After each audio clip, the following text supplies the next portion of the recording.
Mabuhay sa mundo na sarili lang ang iniisip. Bakit hindi subukang magmalasakit sa kapwa? Ang simpleng pagtulong maaring ang katumbas habang buhay na kaligayahan ng ilan. Magandang gabi po, ako si Jessica Soho. Tunghayan natin ang mga istoryang magpapaiyak, magpapangiti at magpapalukso ng ating dugo. Ito ang Reunions. Tonight on Reunions, si Daniel halos mabuwag na raw ang kanyang pananampalataya.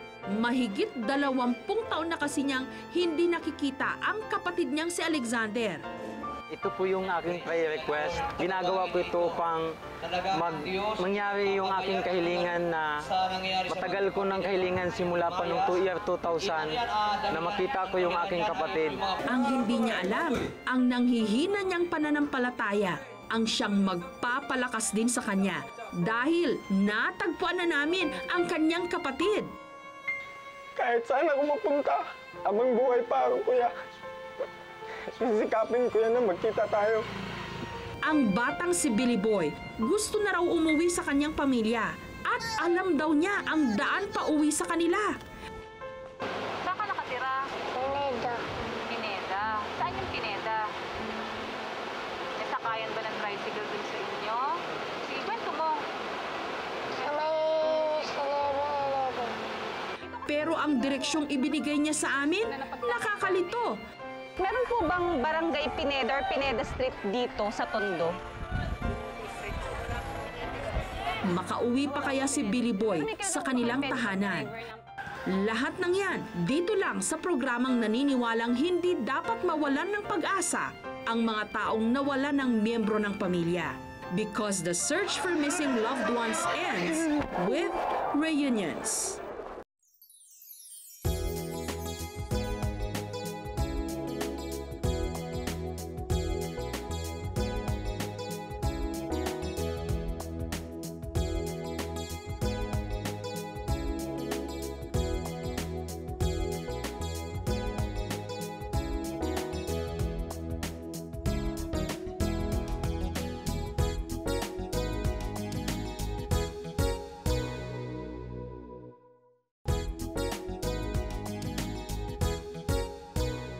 Ilang ulit na kaming nagtampok ng mga batang nawawala na nakalagak sa mga shelter. Karamihan sa kanila, hindi nila natatandaan ang eksaktong lugar na kanilang pinanggalingan. Pero ibahin nyo si Billy Boy. Alam daw niya ang daan pauwi sa kanila. Kailangan lang ng tutulong sa kanya. Wiling-wili sa pagpapalipad ng saranggola ang 7 taong gulang na si Billy Boy. Tila nakikisama rin sa kanya ang hangin na nagsisilbing pakpak naman ng kanyang burador. Ngunit kung inihahatid ng hangin sa tamang direksyon ang saranggola, si Billy Boy naman naghihintay ng taong maaaring maghatid sa kanya pauwi sa kanilang tahanan. Maglalabing-7 araw na kasi siyang nawawala. Gusto na rin po niyang umuwi, kaya lang hindi namin alam kung saan siya dadalhin. April 12, 2008, napulot daw ng isang concerned citizen si Billy Boy na naglalakad sa lansangan ng Maynila. Tinurn over po sa rescue team, tinurn over naman po ng rescue team sa Rock Manila for temporary shelter. Gaya ng karaniwang bata na nawawala, nahirapan daw ang mga house parent ng RAC na mangalap ng impormasyon tungkol sa pamilya ni Billy Boy. Napakatipid daw kasi nitong sumagot. Si Billy Boy kasi, sa naobserbahan ko sa kanya, hindi siya nagsasalita, tahimik siya. Kung hindi siya kinakausap, hindi siya nagsasalita. At kung may ibigay man itong mga detalye, kakarampot, kalimitan pang nakakalito. Madalas niya kasing banggitin ang Pineda. Ngayon, hindi namin alam kung yun ay pangalan o apelido niya, kung saan siya nakatira. Ngayon, inassume na lang namin na apelido niya yun. Kaya tinawag na lang namin siyang Billy Boy Pineda.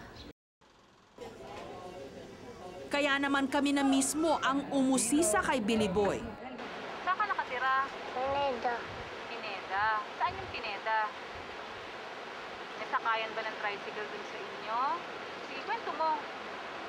Sa may 11. Gayunpaman, kahit madalang pa sa patak ng ulan ngayong tag-init kung sumagot si Billy Boy, isang bagay ang sigurado, miss na niya ang kanyang pamilya. Mama, hindi mo na ako dito.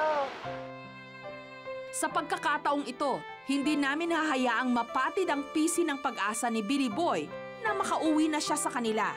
Kaya kami na mismo ang maghahanap ng daan pauwi sa kanilang tahanan. Ayon kay Billy Boy, Rebecca at Romy ang pangalan ng kanyang mga magulang. Street sweeper sa kanilang barangay ang kanyang ina, habang pedicab driver naman daw sa Tondo ang kanyang ama. Nicole, Princess, JR, Buray, Tisoy at John Paul ang pangalan daw ng kanyang mga kapatid. Sa Pineda raw nakatira ang kanilang pamilya at may malapit daw na convenience store, bangko at ilog sa kanilang bahay. Agad nang lumakad ang aming grupo. At dahil pedicab driver daw sa Tondo ang ama ni Billy Boy, ito ang unang lugar na aming pinuntirya. Tanong, taga QTV 11 po kami. May nahanap po kaming tao or street. Meron po bang Barangay Pineda or Pineda Street dito sa Tondo? Wala pong Pineda Street. Pero may kilala po ba kayong pedicab driver na ang pangalan Romy? Marami pangalan Romy. Hindi natin matukoy kung sino Romy rin ang hinahanap. Romy, ano po? Romy Retardo. Hindi ko po kilala yan. Pineda Street dito po sa Tondo. Sa unang pagtatangka pa lamang, negatibo na ang mga nakuha naming sagot. Kuya, magandang umaga. Magtatanong lang po sana. Meron po ba kayong alam na Barangay Pineda or Pineda Street dito po sa Tondo? Pineda, wala eh.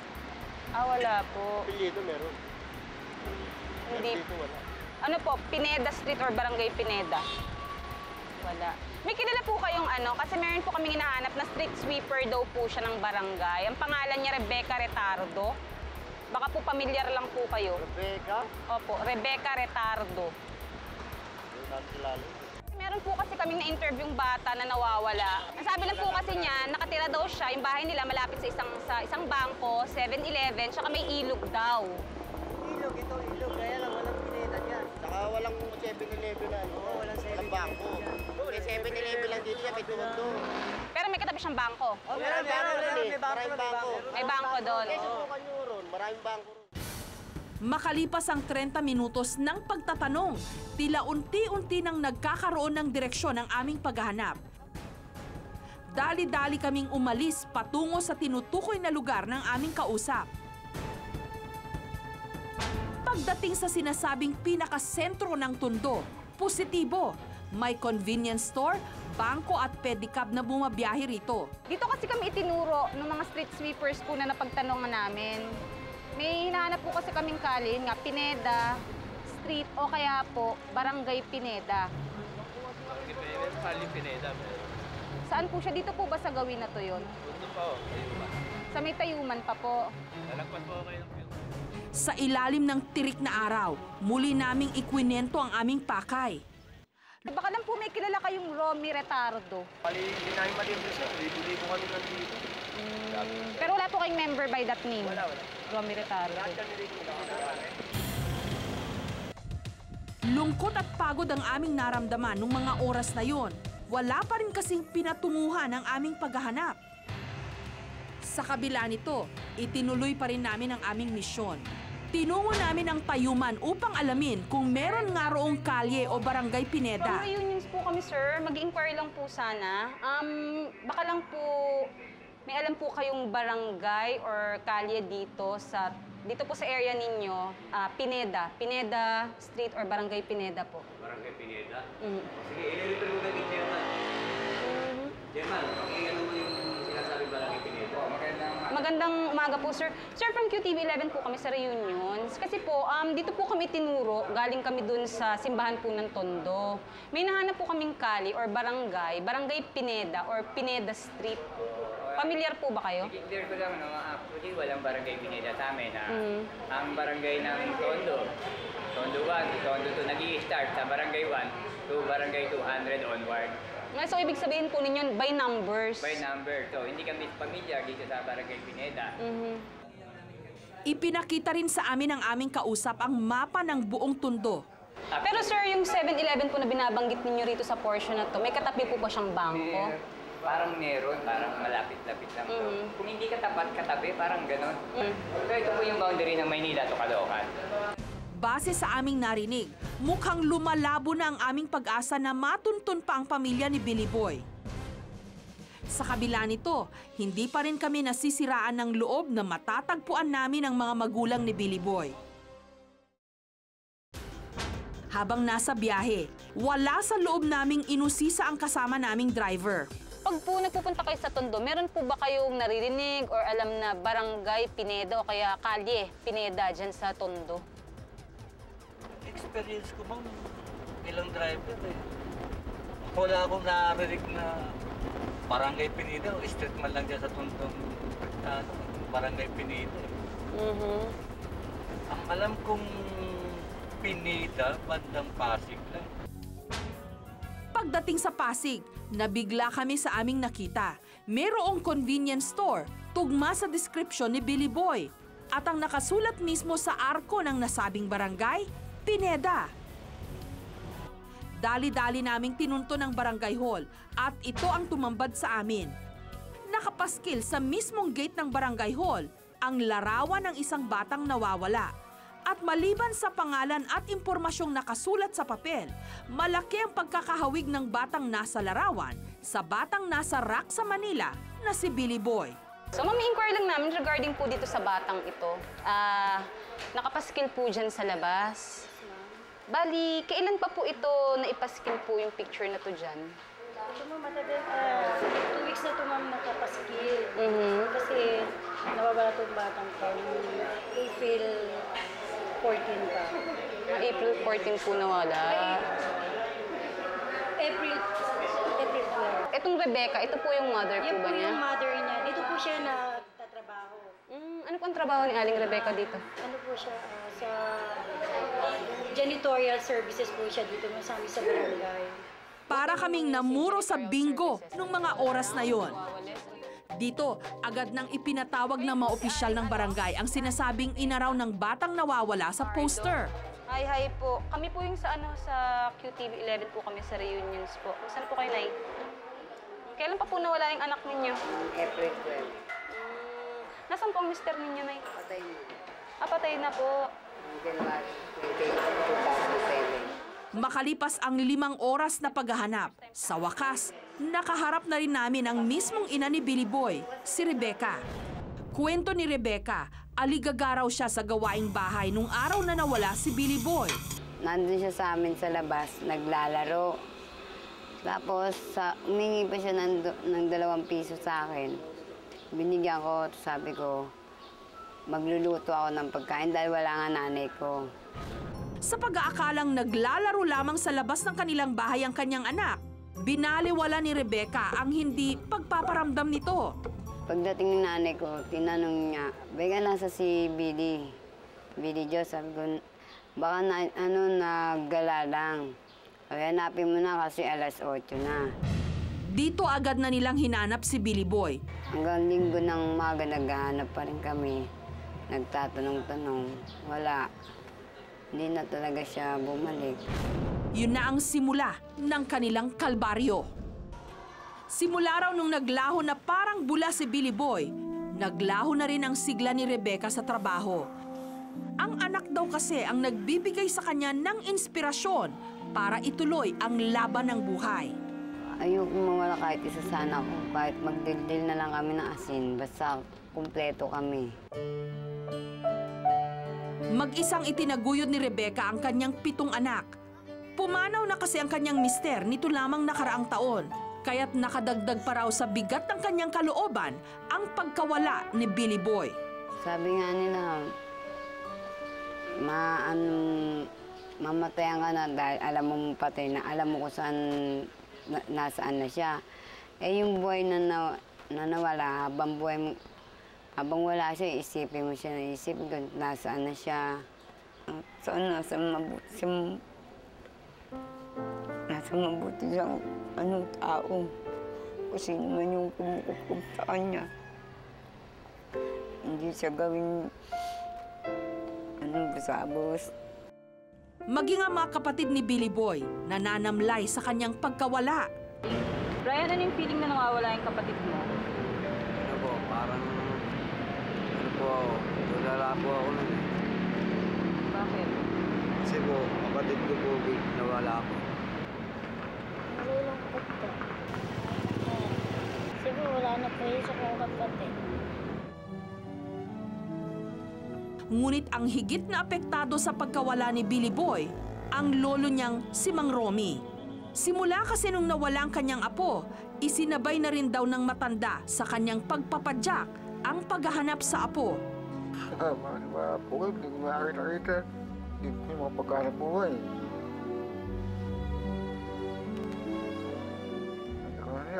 Gabi-gabi, ayaw kami nangarap, hindi makakita.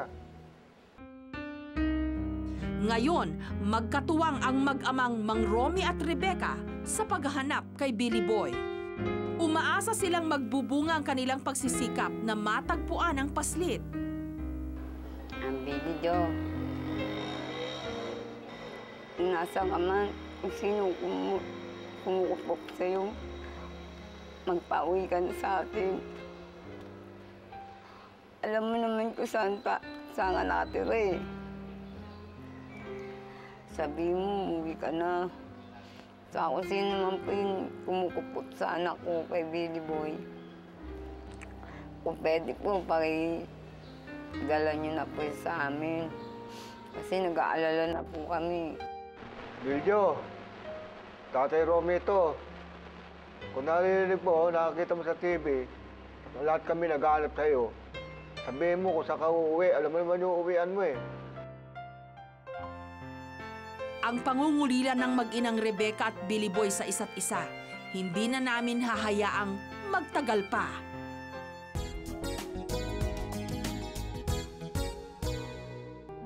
Up next, sa wakas, uuwi na si Billy Boy. Halos maligaw kami sa mga paunang impormasyon na ibinigay ni Billy Boy tungkol sa kinaroroonan ng kanyang mga magulang. Pero katulad ng ipinapangako namin lagi dito sa aming programa, puspusang paghahanap. Hindi kami sumuko hanggat hindi namin natagpuan ang ina ni Billy Boy. At ngayon, nakatakda na ang muli nilang pagkikita. Kinabukasan, binalikan namin ang pamilya ni Rebecca. Nais kasi naming sila mismo ang kumumpirma kung iisa nga ang batang nasa poder ng rap at ang nawawala nilang si Billy Boy. Malayo. Kasi baka yung may nagdala sa kanya siguro, nilayo niya. Kaya kahit anong hanap namin, hindi namin makita. Si Billy Boy naman ng mga oras na yon, inaaliw ang kanyang sarili sa paglalaro ng kanyang saranggola. Hindi niya alam na inilipad na ng hangin papalapit sa kanya ang mga taong nagmamahal sa kanya.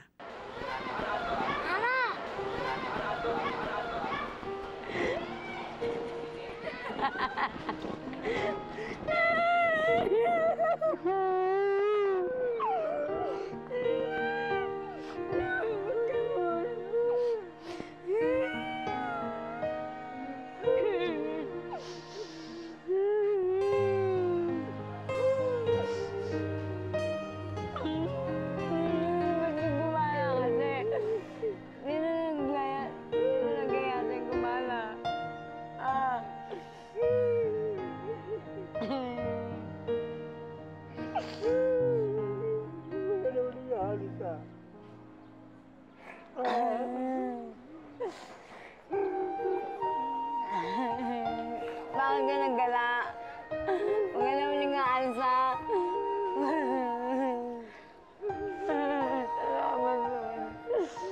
Sa pagkikita nila Billy Boy at ng kanyang pamilya, napawi na rin sa wakas ang ulap ng pag-aalala. Alis ka pa? Medyo, pag-uwi mo sa bahay, alis ka pa? Hindi mo kami makikita. Gusto mo? Ha? Gusto mo dito ka? Huwag ka na uling aalis, ha? Si Mang Romy parang nabunutan ng tinik ngayong hawak na niyang kanyang apo sa kanyang bisig. Kaya po, hindi namin makita. Hindi kayo malayo. Hindi na makakauwi natin. Hindi ka nalalayan. Hindi ka namin makita. Buti, mababait yung tumulong namin. Hindi tumulong, hindi ka na makikita.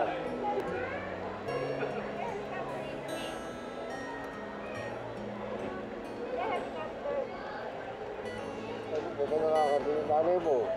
Ako, puro lakad ng lakad. Pag maghanap buhay, mga maghanap buhay, nakahanap kayo.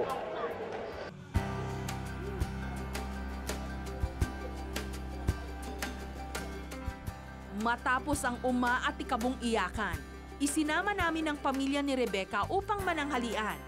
Nais kasi naming ipagdiwang nila ang muling pagbabalik ni Billy Boy sa kanilang piling. Masaya ako kasi lalo na yung nakita ko siya kanina sa pagbaba namin ng van.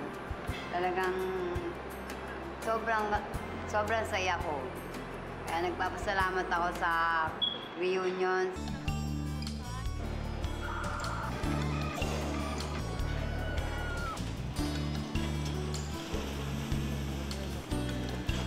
Kinagabihan, ipinasyal namin ang mag-anak sa isang theme park para makapag-bonding ang buong pamilya.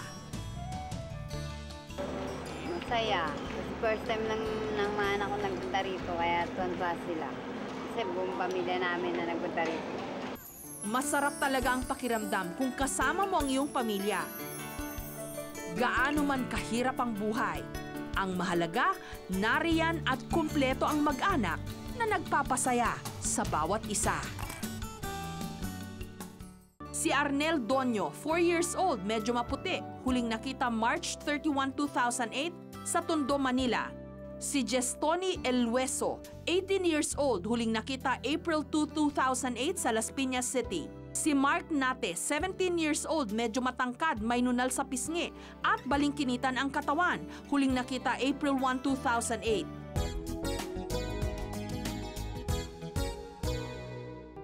Up next, mahigit 2 dekada nang walang balita si Daniel sa kapatid niyang si Alexander. Ang tanging dalangin niya, makita ito. Paslit pa lang si Daniel nung nagkalayo sila ng nag-iisa niyang kapatid na si Alexander. Mula noon, walang isang araw na nagdaan na hindi niya naaalala ang kanyang kapatid. Matapos ang 2 dekada, umaasa pa rin siyang darating ang araw na muling magkukrus ang landas nilang magkuya.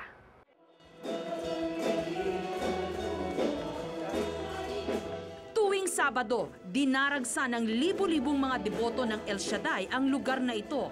Bawat isa, taos-pusong nagpapasalamat at nagbibigay puri sa Panginoon. Puno ng pag-asa na pakikinggan ng Diyos ang anumang ibinubulong ng kanilang mga puso. Isa sa mga ito si Daniel, 29 years old. Ito po yung aking prayer request. Ginagawa ko ito upang mangyari yung aking kahilingan na matagal ko ng kahilingan simula pa nung year 2000 na makita ko yung aking kapatid. Pero umaasa ako na higit na may magagawa po ang Panginoon sa lahat ng aking mga kahilingan. Taong 1981, dahil naulila sa ina at nakulong ang kanilang ama, namuhay si Daniel at ang kapatid niyang si Alexander sa piling ng kanilang mga kamag-anak sa probinsya. Nalaman ng kamag-anak namin sa Masbate, yung lula at lolo namin na kailangan umuwi kami, kinuha kami doon. Sila nag-aruga sa amin. Pagpatak ng taong 1983, lumaya na ang kanilang ama.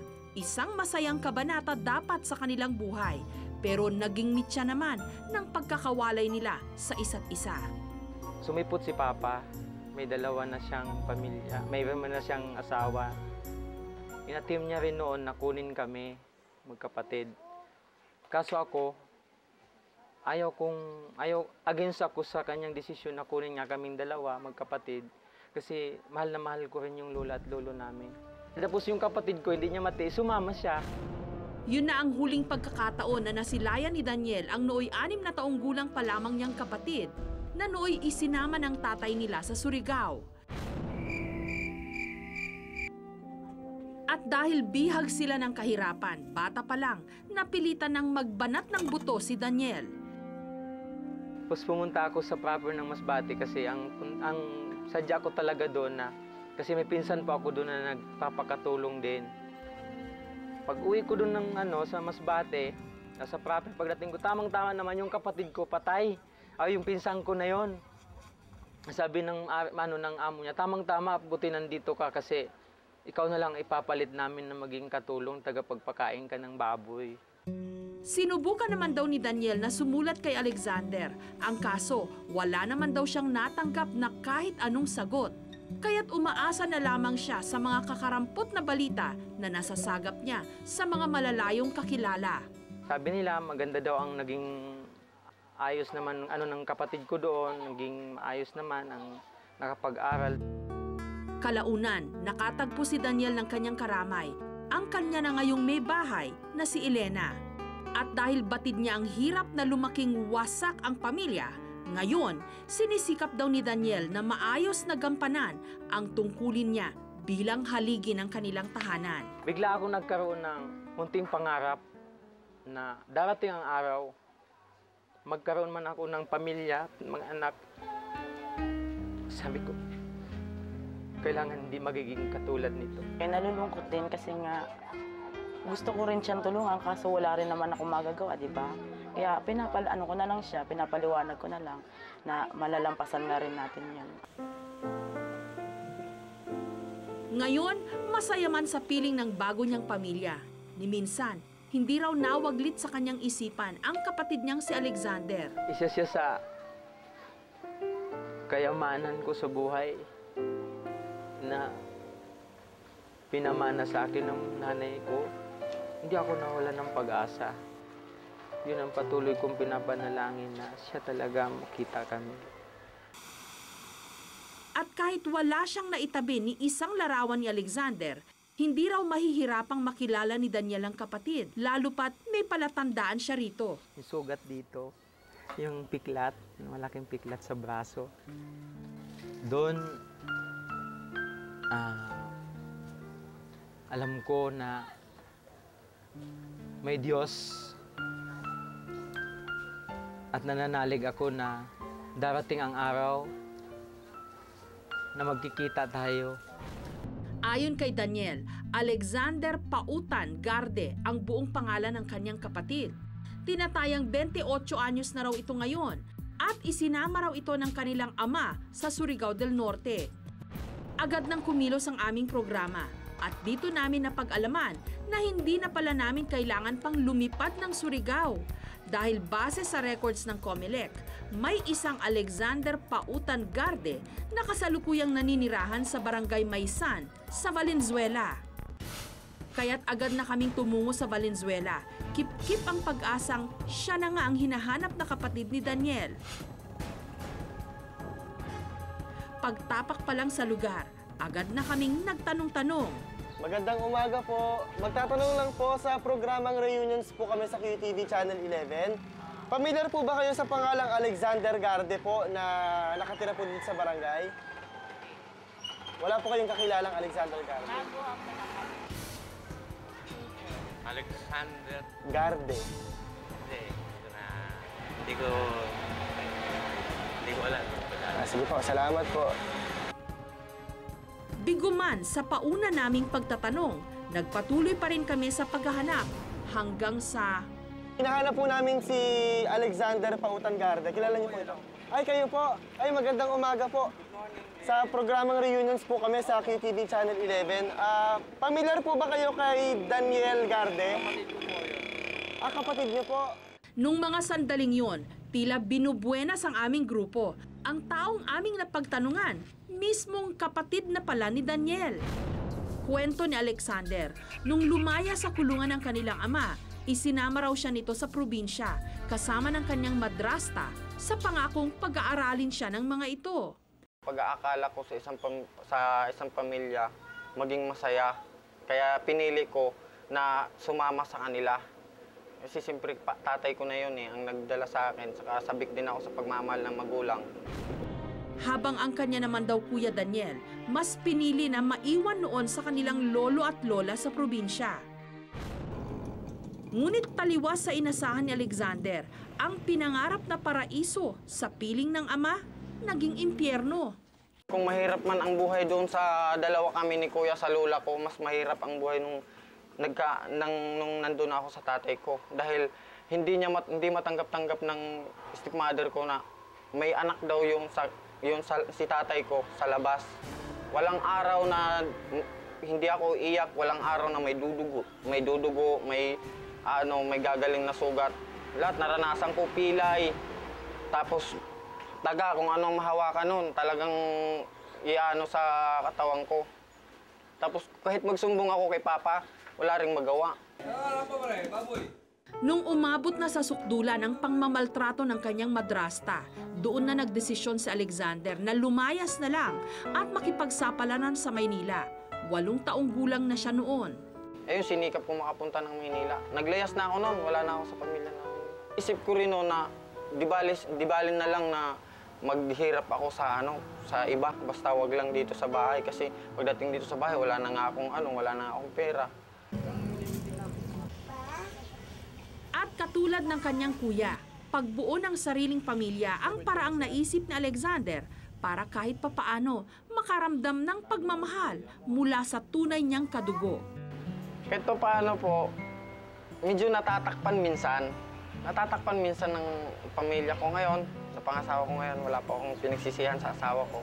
Pero kailangan talaga, tuparin ko yung pangarap ko na magkita kami ni Kuya habang hindi pa kami kasal. Nagkukwentuhan po kami, sabi niya, sana daw makita daw po niya yung kuya niya. Tapos habang sinasabi niya sa akin, umiiyak siya.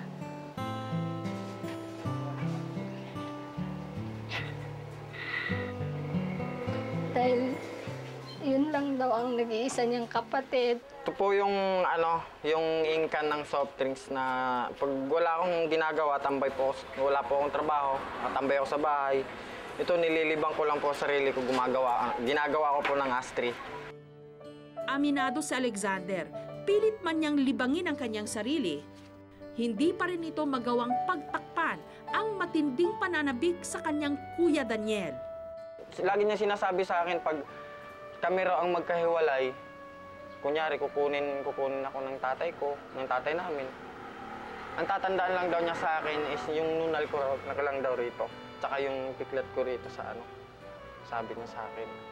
Sabi niya sana magkita pa tayo kung sakali man. Kaya't kung nasaan man daw ang kanyang kuya, isang mensahe lang ang nais niya ritong iparating. Kuya Dan, kung saan ka man ngayon, sana marinig mo yung sasabihin ko sa'yo. Ang pagmamahal ng kapatid, nandito lang sa akin, Kuya.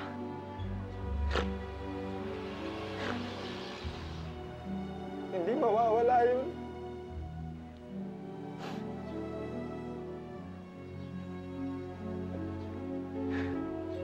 Kahit saan ako mapunta, habang buhay pa ako, Kuya.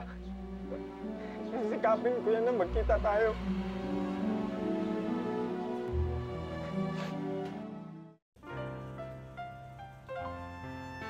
Walang isang salita na makapaglalarawan sa kasabikan ni Alexander at Daniel na makita ang isa't isa. Kaya't sa abot ng aming makakaya, pipilitin naming pagtagpuin ang magkuya.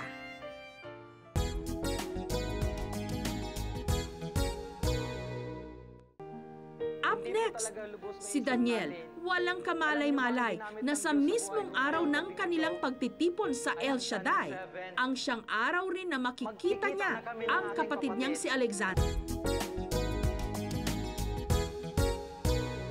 Natagpuan na namin ang nawawalang kapatid ni Daniel na si Alexander at hindi na rin siya makapaghintay na makita ang kanyang kapatid. Sabay-sabay po nating tunghayan ang isa sa pinakamakabagbag damdaming muling pagkikita ng magkapatid sa aming programa. Nung araw ding yun, agad naming isinama sa Alexander kasama ang kanyang may bahay na si Teresa papuntang Parañaque.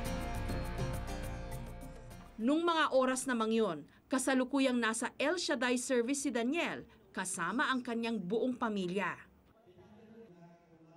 Lumipas pa ang ilang minuto, inanyayahan si Daniel na magsalita sa harapan ng entablado upang magbahagi ng kanyang mga karanasan sa buhay. Alam niyo po mga kapatid, pag gumamit ang Diyos, hindi po talaga lubos maisip natin. Covered po ako ngayon at sila po ang daan na ginamit ng Diyos upang tumulong na makita ko ang aking kapatid. At kahit hindi ko pa nakikita ang kapatid ko, dahil dito po ako pinagkaloob niya na tumayo sa entabladong ito, inaangkin ko simula sa gabing ito, na tsak yun darating at magkikita na kami ng aking kapatid.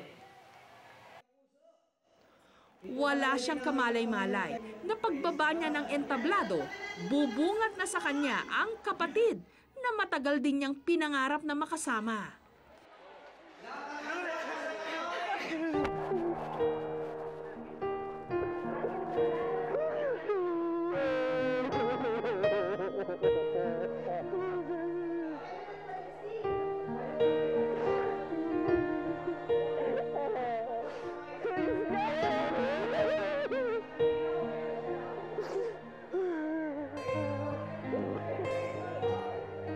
Mahigpit na yakapan ng dalawa ang pumatid sa mahigit 2 dekadang pangungulila nila sa isa't isa.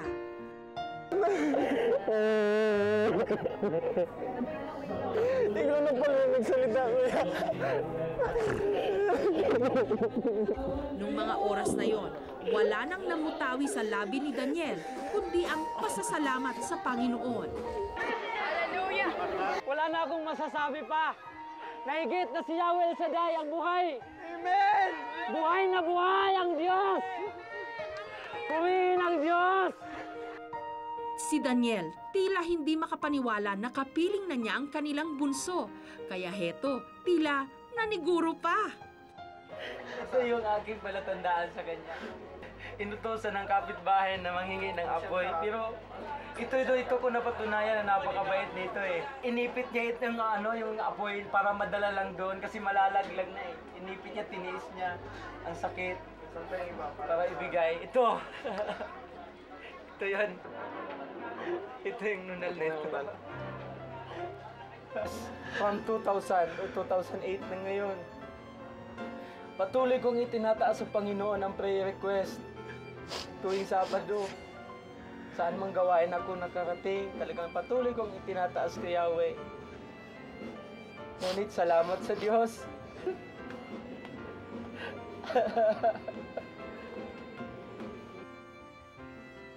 Ngayong magkasama na ang magkapatid, isang pangako ang binitawan nila sa isa't isa. Hindi na tayo maghihiwalay. Hindi rin ako papayag na magkahiwalay pa tayo, kuya.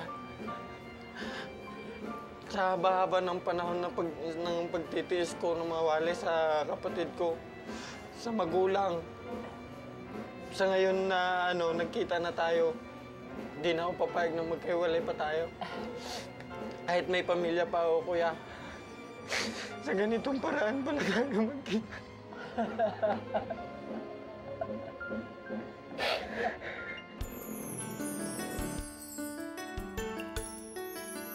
Kinabukasan, dinala namin ang magkapatid kasama ang kani-kanilang mga pamilya sa isang restaurant.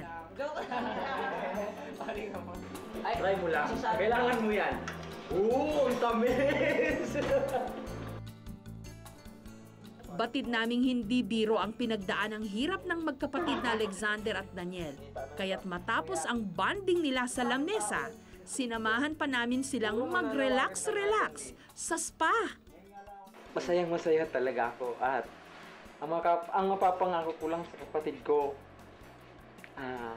habang ako nabubuhay, di na ako papayag na magkahiwalay kami. Sa ngayon, nagkita na kami. Lahat, parang tapos na ang lahat ng paghihirap ko sa buhay. Saka nagpapasalamat talaga ako sa buong buhay ko na sa Lord na nagtagpo kami. May mga pagkakataon sa ating buhay na pakiramdam natin hindi dinidinig ng Panginoon ang ating mga panalangin.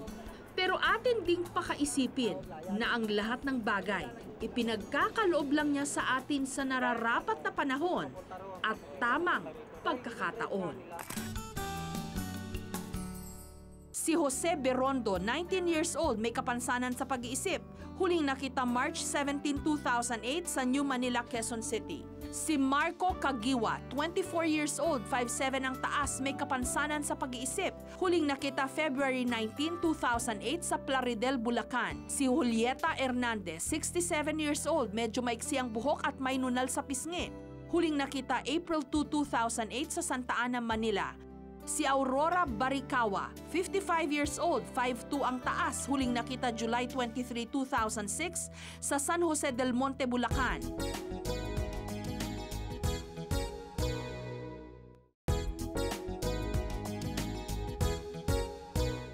Tuloy-tuloy pa rin po ang countdown na nasimulan natin sa Sana'y Muling Makapiling dito sa ating bagong programang Reunions. At sa punto pong ito, umabot na sa 319 ang bilang ng mga taong nawawala na nahanap na natin at naibalik sa kani-kanilang mga pamilya.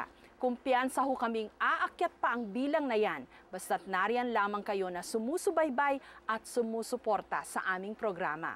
Magandang gabi, ako po si Jessica Soho. Kami pa rin ang inyong mga kaagapay sa puspusang paghahanap. Dito lang sa programang naniniwalang hindi dapat mawalan ng pag-asa ang mga taong nawawalan ng miyembro ng pamilya. Because the search for missing loved ones ends with reunions.